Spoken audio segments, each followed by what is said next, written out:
사도 바울의 선교 여행, 이제 3차 선교 여행입니다. 이 3차 선교 여행은 에베소로부터 시작을 했지요. 이 에베소의 선교 여행에 중요한 두 가지 사실을 볼 수 있습니다.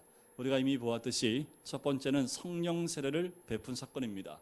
성령의 능력을 체험하고 성령의 충만함을 경험한 일들이 바로 이 에베소 성도들 가운데 일어났습니다. 그들 다 이미 구원받은 사람들이지요. 예수님을 알았습니다. 그러나 그들의 이 구원받은 것으로 만족하지 않고요. 이제 성령의 충만함과 그 능력과 세례, 기름 부음이 더해졌습니다. 몇 명이나 됐을까요? 12명입니다. 아주 소수의 사람들이지요. 하지만 이 소수의 사람들로 세상은 변하게 됩니다. 12명의 사람으로 에베소에 있는 많은 곳이 변화되게 되는 거지요. 지금 코로나 바이러스로 인해서 우리나라뿐만 아니라 전 세계가 큰 충격과 공포와 두려움에 사로잡혀 있습니다. 그렇지만 그 가운데 그 두려움의 장소 한가운데로 뛰어들어간 헌신된 사람들이 있습니다. 우리도 이미 알고 있지요. 많은 의료진들 그리고 간호사들, 일반 사람들이 그 대구로 달려갔습니다. 그리고 그곳에서 무엇인가 도움의 손길을 주기 위해서 헌신된 그 사람들의 헌신을 통해서 지금 폐기 상태에 있었던 대구가 그리고 경북 지역이 조금씩 회복되어지는 것을 보게 되지요. 어디서나 이 헌신을 통해서 회복은 일어납니다. 헌신된 사람은 많지 않습니다. 하지만 그 적은 헌신된 소수를 통해서 변화는 분명히 일어나는 거지요. 헌신된 소수가 세상을 변화시키기 때문입니다. 이들의 헌신을 통해서 전 세계의 바이러스를 이길 방법을 이제는 우리나라를 통해서 알려주게 되기 시작을 했습니다. 전 세계에서 우리나라에게 이제 오히려 거꾸로 질문을 합니다. 어떻게 하고 있는지, 어떻게 극복해 나가고 있는지, 그 많은 환자를 어떻게 대처하고 있는지, 어떻게 검사하고 있는지, 오히려 이제 우리나라에게 그것을 질문하고 또 정보를 공유하기 원하는 그런 나라가 됐습니다. 저는 이 모든 것들은 이 헌신된 사람들을 통해서부터 시작됐다라고 저는 그렇게 보고, 이 헌신된 사람들, 그 사람들은 세상을 바꿀 뿐만 아니라 또한 많은 사람들에게 유익을 끼치는 사람이 되는 거지요. 또 하나의 중요한 사도 바울의 중요한 사실은 전도 전략이 바뀌었다라는 겁니다. 이제까지는 도시를 돌아다니며 많은 사람들을 만나고 만나는 사람들마다 복음을 전했다면 두란노 서원 사역을 하기 시작했다라는 거지요. 12명의 사람을 데리고 두란노라는 곳에 들어가서 2년 동안 제자 훈련을 시키고 집중적으로 훈련을 시킵니다. 예수님이 12명의 제자와 3년을 보냈던 것처럼 이 사도 바울은 소수의 사람에게 집중하여 훈련을 시켰습니다. 그 집중하여 훈련시킨 결과가 20절에 간단하게 한 절로 언급이 됩니다. 이와 같이 주의 말씀이 힘이 있어 흥왕하여 세력을 얻으니라. 말씀에는 힘이 있는 줄 믿습니다. 훈련하면 힘이 생겨요. 제자 훈련 가운데 주님의 제자가 되겠다는 그 훈련 가운데 힘이 생기는 줄 믿습니다. 말씀으로 힘이 생겨요. 그리고 말씀으로 힘이 생기면 부흥이 일어납니다. 영적 부흥은 많은 사람들에게 변화와 영향력을 가져다 줍니다. 2년이 지난 후에 사도 바울 마음속에 한 가지 생각이 떠오르기 시작을 해요. 그것은 바로 로마를 보아야 하겠다라는 생각입니다. 왜 그럴까요? 당시 로마는 세계의 중심이었습니다. 로마를 보고 싶다라는 그 말 안에 이 사도 바울의 간절한 소망이 담겨져 있습니다. 그것이 바로 오늘 21절 말씀에 나오지요. 내가 거기 갔다가 후에 로마도 보아야 하겠다라는 겁니다. 바울이 마게도냐와 아가야를 거쳐서 예루살렘을 가겠다고 계획을 세웁니다. 예루살렘에 돌아가는 계획은 바로 로마로 가야겠다는 그 생각 때문입니다. 로마를 보고 싶다라는 거지요. 그에게 로마에 대해서 눈을 뜨기 시작을 합니다. 우리 인생은 눈을 뜨는 게 아닌가라는 생각이 들어요. 처음에 아기가 딱 세상에 태어나면 아직 눈을 못 뜨지요. 눈을 떠요. 그런데 눈은 뜬 거 보고 우리는 좋아하지만 눈 뜨고 있지만 보이는 게 아무것도 없죠. 아기들한테는. 하지만 시간이 갈수록 조금씩 눈이 열리는 것과 마찬가지입니다. 영적인 것도 마찬가지이지요. 저는 제가 다녔던 초등학교가 그래서 가깝습니다. 경동초등학교인데요. 역사와 전통이 굉장히 깊은 초등학교입니다. 제가 70회예요. 그러니까 지금 100회 졸업생이 넘어서 아마 지금 110회까지 갔을 겁니다. 제가 초등학교 다닐 때 학교가 굉장히 컸습니다.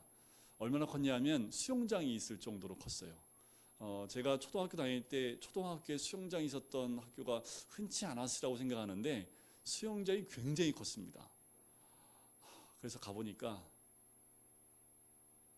너무 좁아요.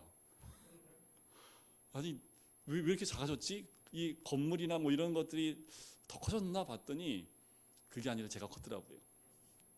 어렸을 때 초등학교 1학년 때는 그 초등학교 운동장이 너무 큰 허허벌판이었는데 지금 갔더니 제가 몇 발자국만 뛰면 끝에서 끝에까지 가겠더라고요. 왜 그럴까요? 제가 크니까 보는 눈이 달라진 거고 또 눈이 열리게 된 모습과 마찬가지입니다. 어른이 되면 눈이 떠지기 시작을 하지요. 자신에 대해서도요, 세상에 대해서도 마찬가지입니다. 사도 바울도 그 가운데 하나님에 대한 눈이 떠지기 시작을 합니다. 영혼에 대해서 눈을 떴던 거지요. 이 눈을 뜨는데요, 갑작스럽게 눈이 열린 게 아닙니다. 사도 바울의 눈이 열린 것은 2차 선교 여행을 통해서 눈이 열리게 돼요. 처음에 2차 선교 여행을 떠날 때 우리가 기억하십니까? 원치 않게 바나바와 다툼이 일어나게 되지요. 원래 계획이 그게 아니었습니다. 바나바와 함께 떠나기를 원했지만 함께 떠나지 못합니다. 계획이 틀어졌지요. 바울은 실라를 선택해서 소아시아 지역으로 갑니다. 소아시아 지역 갔을 때 어떤 일이 벌어졌나요? 1차 선교 여행처럼요, 큰 역사가 일어났습니다. 그래서 아시아로 쭉 들어가려고 했더니 성령이 막아요. 더 하려고 했더니 예수 형이 막아요. 그래서 드로아에 갔습니다. 그때 성령이 꿈 가운데, 환상 가운데 마게도냐 사람을 보여줍니다. 마게도냐 사람이 나타나서 건너와 우리를 도우라. 분명히 사도 바울의 계획은 아시아였는데 지금 유럽 지방으로 건너가게끔 하나님이 그 계획을 틀어버리신 거지요. 계획을 뒤집어 버립니다. 사도 바울이 고민 안 했겠어요? 고민만 하는 것이 아니라 고민하다가 순종을 합니다. 배를 타고 건너가요. 왜 가는지 모르겠습니다. 건너오라고 해서 건너가는 거지요. 그는 순종을 합니다. 그때부터 사도 바울은 눈을 뜨게 된 것 같아요. 우리의 계획이 어긋나고 있을 때 그것은 일이 잘못되고 있는 것이 아니라 오히려 하나님의 계획에, 하나님에 대해 눈을 뜨는 하나님의 작업일 수도 있다라는 겁니다. 새로운 것을 보라는 것, 기존의 틀에서 새로운 틀로 바꿔보라는 하나님의 사인일 수 있다라는 거예요. 여러분들, 이 코로나 바이러스가 우리 사회를 다 멈춰버렸습니다. 그리고 교회를 멈췄습니다. 신앙의 기본이었던 예배가 멈춘 것 같은 느낌이 들 정도로 모든 것이 다 멈췄습니다. 실패일까요? 잘못된 걸까요? 아니요. 새로운 것에 눈을 뜨게 하는 하나님의 사인이지 않을까라는 생각이 듭니다. 이제까지는 우리의 신앙이 생활과 삶 가운데 녹여 들어가는 삶이 좀 약했습니다. 모든 신앙이 교회 중심이 되어졌고 교회를 통해서만 우리의 신앙을 세웠다면 이 기간을 통해서 교회들 또 목사님들이 모여서 이제는 우리 성도님들이 개인의 삶 속에서의 예배와 개인의 삶 속에서의 그 신앙의 삶에 대해서 어떻게 더 성도들이 굳건히 설 수 있을까에 대한 관심도가 바뀌기 시작을 했습니다. 그러니까 여러분들, 우리의 신앙의 틀들이 조금씩 바뀌기 시작을 한 거예요. 이렇게 1년 가면 다 바뀔 것 같아요. 하지만 하나님의 사인은 1년이 아니지요. 우리한테 이 멈춤의 시간은 하나님의 사인으로 받아들이면 좋겠다는 생각이 듭니다. 계획이 어긋났다고 해서 잘못된 거 아니지요. 그래서 저는 성경 암송대회 할 겁니다. 계획을 세웠는데 못하고 있잖아요. 이거는 못하는 게 아니지요. 여러분들, 이것이 우리의 삶에 말씀을 가까이 하는 삶으로 더 가까이 왔다는 것, 우리의 신앙의 그런 신앙의 틀들이 바뀔 수 있는 아주 중요한 시간이다라는 것입니다. 하나님은 예루살렘과 안디옥 그것만 보여주길 원치 않으신 거지요. 세계를 보여주길 원했던 겁니다. 여러분들, 처음에 중국 다음으로 우리나라가 코로나 바이러스가 급증을 했습니다. 하루에 막 몇백 명씩, 500명, 막 900명 막 늘어날 때 전 세계가 우리를 차단하기 시작을 했고 우리가 고립되기 시작을 했습니다. 어떻게 보면 우리나라에 왜 이런 일이 일어났을까? 그리고 우리나라에, 중국과 우리나라에만 이런 일들이 더 커지는 이유가 뭘까? 여기에만 집중을 했는데 시간이 더 흘러보니까 이제는 역전이 됐지요. 전 세계로 이 모든 것이 전파되면서 오히려 지금도 차단이 되어 있고 서로 국경이 막혀져 있긴 하지만 오히려 이제 거꾸로 우리한테 도움을 요청하는 일들이 일어나기 시작을 했다라는 겁니다. 우리의 눈이 내 앞만 보는 것이 아니라 하나님은 이걸 통해서 전 세계를 향하여 보는 눈을 더 확장시키려 원하시는 것이 하나님의 뜻이 아닌가라는 생각이 들어요. 하나님은 우리가 눈을 뜨길 기다리고 계십니다. 눈을 뜨지 못하면 자극을 주시고 또 흔들어 놓으시는 거지요. 사도 바울이 그렇게 원치 않게 빌립보로 갔습니다. 데살로니가와 베레아로 갔지요. 그리고 아덴으로 갑니다. 철학과 문화와 많은 것들을 경험을 합니다. 또 지나와서 고린도에 가요.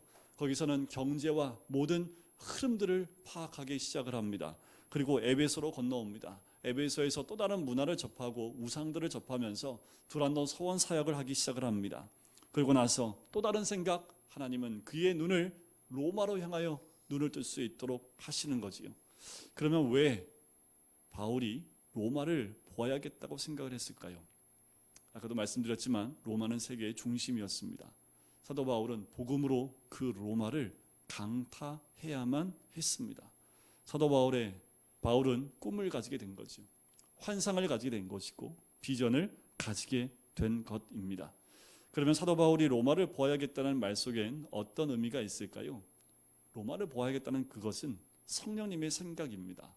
사도행전 1장 8절에 보면 성령이 너희에게 임하시면 너희가 권능을 받고 예루살렘과 온 유대와 사마리아와 땅 끝까지 이르러 나의 증인이 되리라. 성령 받은 사람에게 분명한 것이 있습니다. 그건 뭐냐면 비전입니다. 성령이 임재한 사람, 성령에 충만한 사람은 이 비전을 갖게 돼요.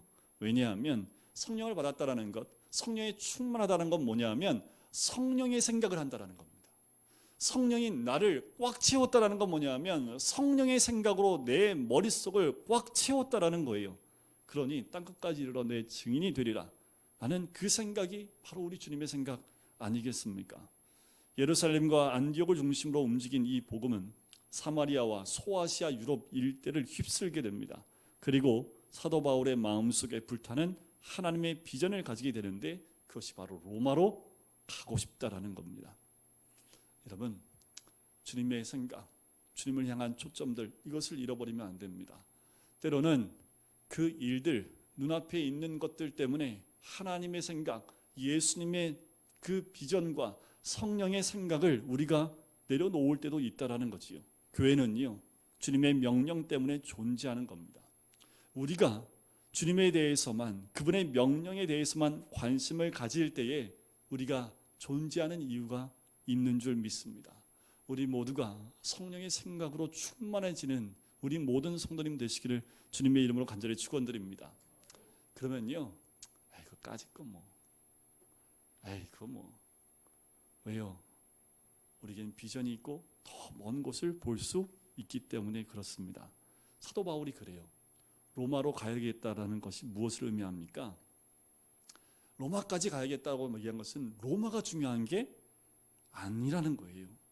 우리는 로마라는 도시 자체를 중요하게 생각할 수 있습니다. 그러나 사도 바울의 진짜 마음은요, 로마라는 장소나 로마라는 그런 세계가 중요한 것이 아니라 로마라는 곳까지도 가야겠다라는 겁니다. 그 말은 로마가 아니라 그 다른 곳까지도 더 나아갈 수 있음을 우리에게 말해주고 있는 거예요. 굉장히 중요한 이야기입니다. 왜냐하면 로마서 15장 22절부터 24절에 이 의미가 나와요. 제가 읽어드려 볼게요. 이제는 이 지방에 일할 곳이 없고 또 여러 해 전부터 언제든지 서버나로 갈 때에 너희에게 가기를 바라고 있었으니 이는 지나가는 길에 너희를 보고 먼저 너희와 사귐으로 얼마간 기쁨을 가진 후에 너희가 그리로 보내주기를 바랍니다. 로마가 목적지가 아니라는 거지요. 사도 바울의 목적은 로마에 있다는 것이 아닙니다. 더 중요한 건 뭐예요? 너희가 잠깐 교제가 있고 너희가 나를 서버나로 보내주기를 원한다라는 겁니다. 로마는 세계의 중심일지 모르지만 서버나는 세계의 끝이라고 할 수 있는 곳입니다. 서버나 어떤 곳일까요? 지금 스페인이라고 할 수 있는 곳인데요. 사도 바울이 이 서버나가 어떤 곳인 줄 알고 가겠다고 하겠습니까? 좋은 곳일까요? 나쁜 곳일까요? 그게 사도 바울에 중요하지 않아요. 왜요? 거기는 땅끝이기 때문에 그렇습니다. 중요한 건 사도 바울이 성령의 생각으로 땅끝까지로 내 증인이라는 그 말씀이 있기 때문에 사도 바울은 그것이 좋은 곳이든 나쁜 곳이든 상관이 없습니다. 그것이 땅끝이기 때문에 복음을 위해서 가겠다라는 거지요. 사도 바울에게는 어디로 가느냐가 중요하지 않습니다. 언제든지 모든 것을 포기하고 훌쩍 떠날 수 있는 사람이에요. 왜요? 그 비전이 있기 때문에 눈앞에 있는 것 언제든지 내려놓을 수 있습니다. 사람에 대해서, 장소에 대해서, 집에 대해서, 자기의 위치에 대해서도 미련을 전혀 갖고 있지 않는 사람이 사도 바울입니다. 우리에게도 예수님만이 중요하기를 소원합니다. 하라고 하면 하면 되고요. 예수님이 가라면 가면 되고요. 예수님이 가지 말라고 하면 안 가면 됩니다. 꿈이 있는 사람, 비전이 있는 사람은 그 모든 것이 하나님이 주신 것을 내가 갖는 것, 그것이 바로 비전과 꿈이지요. 그렇기 때문에 눈앞에 있는 소소한 것들에 매이지 않습니다. 미련을 갖지 않아요. 주님 주신 그 꿈과 비전을 가지고 있기 때문에 눈앞에 있는 것 그냥 미련 없이 내려놓을 수 있는 거지요. 하나님이 원하시면 훌쩍 떠날 수 있는 거예요. 여러분들 생각해 보세요. 두란노 서원 2년 동안 사역하여 그런 큰 열매들을 맺혔는데 떠나고 싶을까요? 떠나고 싶지 않을까요? 인간적인 마음은요, 그곳에서 더 큰 열매를 맺고 싶은 것이 사람의 마음입니다. 그런데 사도 바울은요, 거기에 매여 있지 않아요. 그는 떠날 수 있습니다. 왜요? 주님이 중요하기 때문에 그렇습니다. 여기서 잠깐 사도행전 23장 11절 말씀을 제가 한번 읽어드려 볼게요. 그날 밤에 주께서 바울 곁에 서서 이르시되 담대하라, 내가 예루살렘에서 나의 일을 증거한 것 같이 로마에서도 증거하여야 하리라 하시니라. 여러분들 사도행전 23장 말씀은요, 예루살렘에 돌아가서 예루살렘에서 체포를 당합니다. 그래서 감옥 속에 있을 때 감옥에서 주의 사자가 바로 이 밤에 이 사도 바울을 만나주는 이 장면이 바로 사도행전 23장 11절 말씀이에요. 그날 밤입니다. 그날 밤은 어떤 날일까요? 예수님을 만난 밤, 주님이 나타나신 밤, 성령이 나타나신 밤이 그날 밤입니다. 여러분, 사도 바울이 그날 밤이 참 많아요. 우리에게도 이 밤이 있기를 주의 이름으로 간절히 축원드립니다. 여러분들 이날 밤이라고 해서 또 꼭 밤만은 아니에요. 그날과 같은, 그날 밤과 같은 날이 여러분들 오늘 이 시간에도 임할 수 있습니다. 여러분들 사도 바울에게 그날 밤에 우리 주님 만나던 것처럼 여러분 주님 만나는 그날이 있기를, 또한 매일 매 순간마다 주를 만나 주의 뜻 가운데 주의 음성 듣는 우리 모든 성도님 되시기를 주의 이름으로 간절히 축원드립니다. 우리 주님 뭐라고 말씀하십니까? 걱정하지 마, 담대하라, 너 죽지 않아, 망하지 않아. 왜요? 로마 가야 되잖아. 여기서 네가 예루살렘에서 나를 증거한 것처럼 로마에서 증거해야 되기 때문에 걱정하지 마라. 너 망하지 않아, 죽지 않아. 로마에 가서도 증거해야 하리라. 그 강렬한 비전과 꿈과 생각을 넣어주신 거지요. 그 생각은 바울 자신의 생각이 아닙니다. 누구의 생각이요? 하나님의 생각입니다. 내가 너를 로마로 보내주겠다. 이것은 자신의 생각이 아닌 하나님의 아이디어였습니다. 우리의 현실을 보면 늘 비참합니다. 하지만 미래를 보면 늘 영광스럽지요. 현재의 고난은 장차 올 영광과 좋게 비교할 수 없습니다. 그 먼 미래에 그 영광을 보지 못하는 사람은 지금의 현실을 불평할 수밖에 없습니다. 그러나 영광스러운 미래를 보는 사람은 현실의 고난이 문제가 되지 않아요. 오히려 용기가 생기고 기쁨이 있고 눈이 반짝거립니다. 밖은 차가운데 이 가슴은 불덩이가 타오르듯 뜨거운 불덩어리가 우리 마음속에 있는 거지요. 그 사람이 꿈이 있는 사람입니다. 그 사람이 비전이 있는 사람이고요. 환상과 비전이 있는 그 사람, 미래가 있는 사람이지요. 걱정하지 마라. 너는 로마를 보게 될 것이다. 사도 바울에게 분명한 것은 로마까지 가지 않고서는 자기는 절대로 죽지 않는다라는 것을 사도 바울은 알아요. 근데 비전을 품으셨습니까? 안 죽어요. 안 망해요. 걱정하지 마십시오. 주님 주신 그 꿈과 비전에 이르기까지는 하나님이 우리를 놓지 않으십니다. 유라굴로라는 광풍 가운데 갈 때도 사도 바울은 전혀요 흔들림이 없습니다. 안 죽어요. 걱정하지 마라. 너희들 나 때문에 안 죽어. 왜냐하면 나는 죽을 수 없는 사람이야. 로마로 가야 되기 때문에 나와 함께하는 거기 있는 모든 사람들에게 당신들 나는 죽지 않기 때문에 나와 함께하는 여러분도 죽지 않습니다 라고까지 이야기를 하지요. 반드시 로마로 가도록 하겠다. 우리 주님 말씀합니다. 우리는 무슨 꿈을 가지고 있습니까?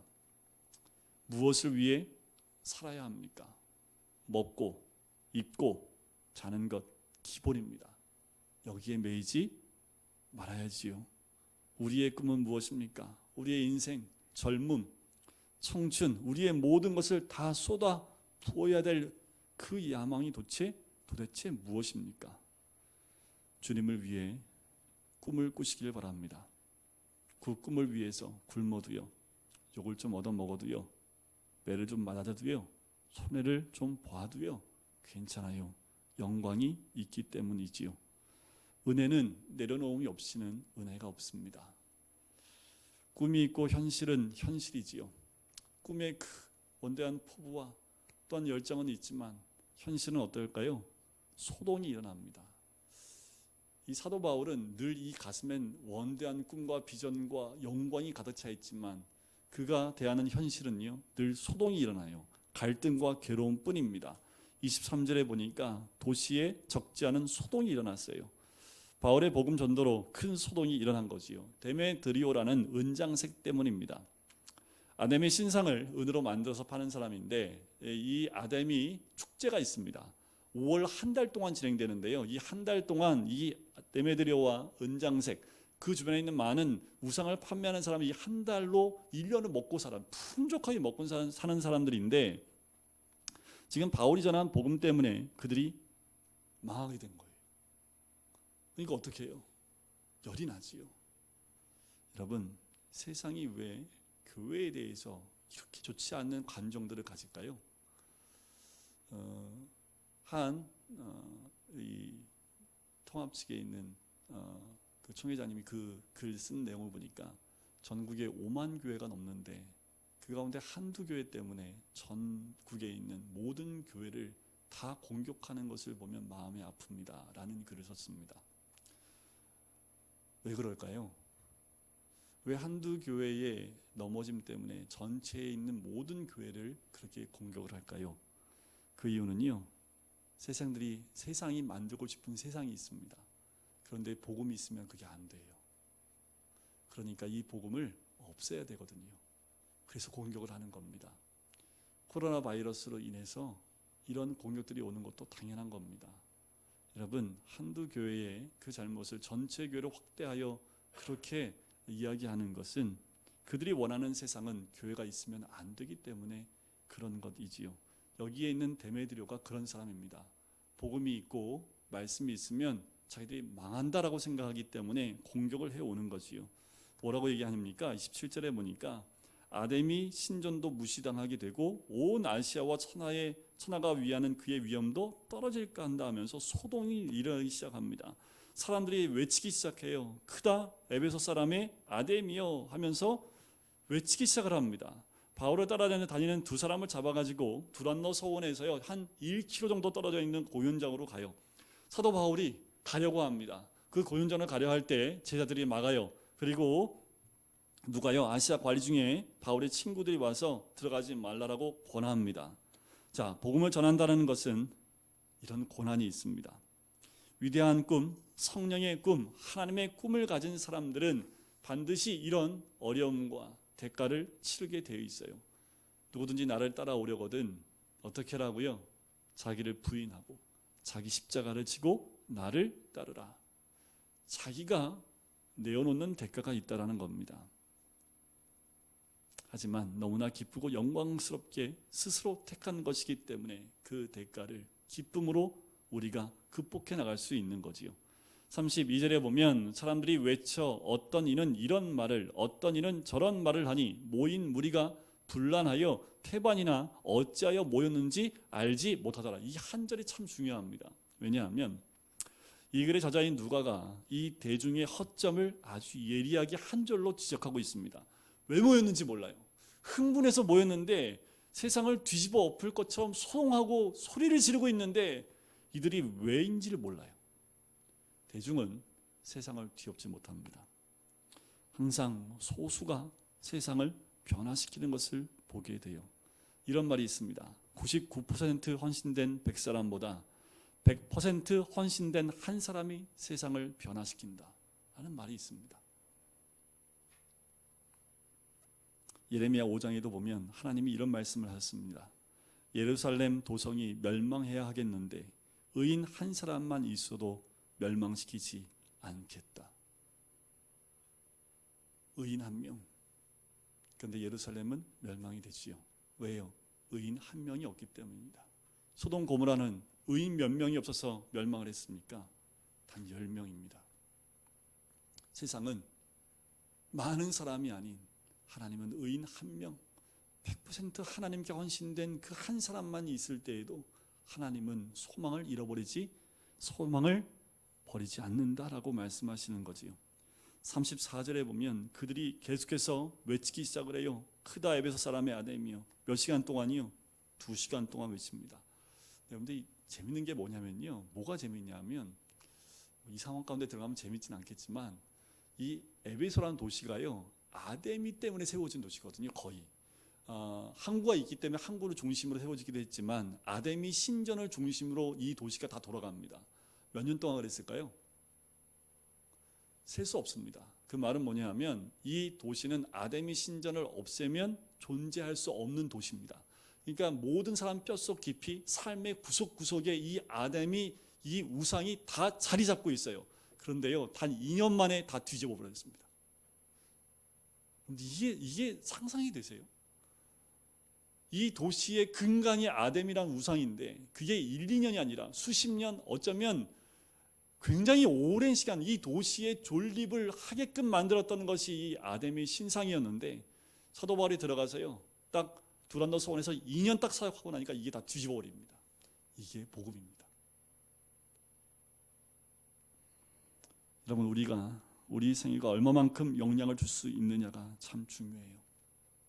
연수가 중요한 게 아닙니다. 우리의 직장, 캠퍼스 얼마나 흔들 수 있습니까? 오늘날 교회가 많아요. 그리스도인도 많습니다. 근데 세상은 조금도 움직이지 않아요. 이때 당시와 지금이 많이 대조가 되지요. 이 말씀을 준비하면서 지금 이 시점이 코로나 바이러스로 인하여 우리 교회가 처한 이 현실을 보면서 우리는 회개해야 합니다. 왜 회개해야 되냐 하면 코로나 바이러스 전염 때문에 세상은 교회를 향해서 뭐 하지 말래요? 예배하러 모이지 말랍니다. 그런데요, 거꾸로 세상이 우리한테 이렇게 요청해야 됩니다. 코로나 바이러스가 빨리 종식되기 위해서 우리를 위해서 좀 기도 좀 해주십시오 라고 세상이 오히려 우리한테 기도해달라고 요청해야 되는데 예배에 모이지 말라고 합니다. 그 말은 거꾸로 보면 우리가 그만큼 세상에 영향력이 없다라는 거죠. 우리가 세상에 영향력을 끼칠 수 있는 사람이었다면 오히려 우리한테 요청을 했을 겁니다. 제발 우리 위해서 기도해 주십시오. 이 현상에서 우리가 할 수 있는 방법이 아무것도 없습니다. 제발 우리 위해서 간구하고 기도해 주고 충보해 주십시오 라는 요청이 우리한테 거꾸로 와야 되는데 오히려 교회들로 하여금 예배에 모이지 못하게 하는 현실을 우리는 오히려 회개해야 합니다. 우리가 하지 못했기 때문이지요. 자, 이런 상황 가운데 여기에 있는 관원이 서기장이 일어납니다. 서기장이 참 지혜로워요. 뭐라고 합니까? 너희들이 그렇게 떠들어서 너희들이 위대하다고 하는 그 아데미가 너희들이 그렇게 외친다고 위대해지겠냐? 외치지 않아도 위대한 건 위대한 거야. 외치지 마. 그리고 또 한 가지, 너희들이 이렇게 소동을 일으키는데 왜 소동을 일으켰냐? 이 문제가 법에 문제가 있다면 법 앞으로 가지고 와라. 그런데 만약에 그런 이유가 없다면 이 소동한 것에 대한 그 모든 것을 내가 보고를 해야 되는데 소동한 이유가 없다면 그 모든 책임은 너희들이 져야 된다. 싹 소동이 사라졌습니다. 모였던 일들은 해프닝으로 끝나 버렸다라는 거죠. 한 지혜로운 서기장으로 인해서 이 모든 것은 마무리가 되지요. 그런데 우리가 한 가지 더 보아야 될 것이 있습니다. 뭐냐면 계시록에 나와 있는 에베소의 모습이에요. 근데 에베소 저희가 1월 달에 이 에베소 교회에 보낸 계시록의 편지를 함께 나눴는데 그들 칭찬하잖아요. 믿음의 행위, 사랑의 수고, 소망의 인내가 있음을 칭찬을 합니다. 에베소 교회는 이단에도 잘 대처했습니다. 열심을 품어 주님을 섬겼던 아주 귀한 교회였습니다. 그런데 책망이 4절에 나오지요. 요한계시록 2장 4절에 보면 책망할 것이 하나 있다. 너희가 처음 사랑을 잃어버렸다라는 겁니다. 회개하라. 그 처음 사랑을 어디서 잊어버렸는지 회개하라. 고난을 겪을 때 사랑이 있었습니다. 어려움과 핍박이 있을 때 하나였습니다. 그러나 부유해지고 모든 것이 잘 되면 처음 사랑을 잃어버리고 섭섭한 게 많아지고 여러 가지 불편한 일들이 많이 생기게 된 거지요. 그것이 에베소의 모습이었습니다. 교회는 처음 사랑을 지켜야 합니다. 우리 교회가 54년 전에 세워졌을 그때 처음 시작했던 그 처음 사랑을 우리는 잊어도 안 되고 잃어버려도 안 됩니다. 일제와 6.25를 거치며 지켰던 우리의 신앙도 마찬가지입니다. 순수했던 그 본래의 모습을 우리는 절대로 잃어버리면 안 됩니다. 고난받는 것이 결코 나쁜 것만은 아니에요. 고난이 임하면 우리는 하나가 됩니다. 긴장하게 되지요. 더 열심을 내기 시작을 합니다. 그러나 풍요해지고 넉넉해지면 우리의 마음 가운데 처음 사랑이 식어져 버리고 잃어버리고 또 잊어버리는 우리의 모습을 보게 됩니다. 부디 우리 교회는 주님 오실 때까지 이 처음 사랑을 잃어버리지 않는 비전을 가슴에 품은 하나님의 사람이 되시기를 주님의 이름으로 간절히 축원드립니다.